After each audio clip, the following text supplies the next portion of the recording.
Colchester Zoo may be shut, but behind the scenes it's full of life. And many new lives have begun here since the lockdown started, like these baby lemurs. But only a reduced number of key staff are here, and with no paying visitors, the zoo has lost its income and is running on reserves.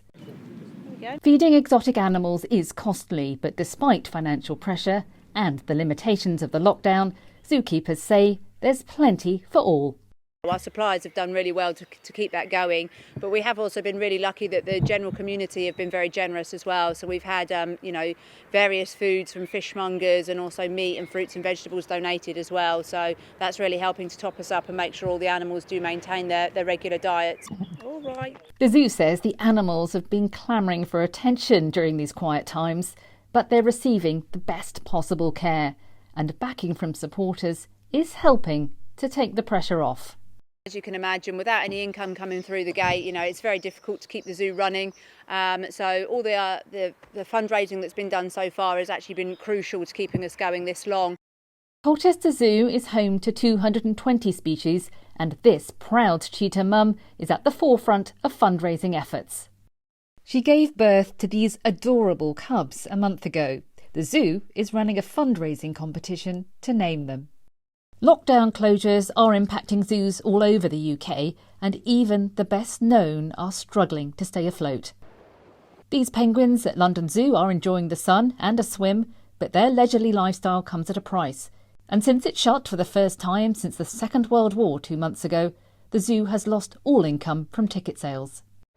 We are pretty much 100% reliant on visitors for the funds to come in. So ZSL, we are a charity. For our two zoos, we don't receive any money from government, and it is the ticket entry that our visitors pay and our members, who are incredibly loyal and support us, it's what they pay that pays for the outstanding animal husbandry. The Zoological Society of London runs two zoos, as well as its conservation programme. The monthly animal care bill comes to a staggering £1 million.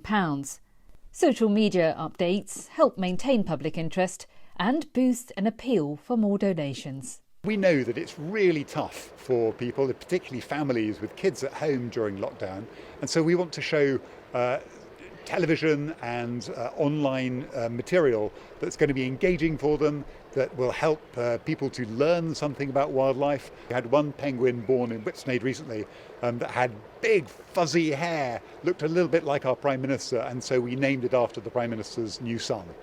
Marwell Wildlife Park faces similar high running costs during lockdown for its 2,000 animals. We've kept the entire animal team working, so all our zookeepers are still here. Our veterinary teams are available, the animal service guys who provide all the food and bedding, they're still here.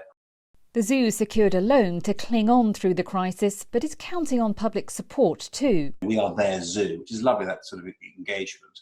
But of course, we're at a time now where people have got other things to worry about, their own incomes, their own livelihoods. Zoos hope things will look up once they're allowed to reopen. But zoo directors worry they've missed much of the peak season for visitors this year. That means many will be heading into winter with low funds or in debt, yet still with many hungry mouths to feed. Kitty Logan, CGTN.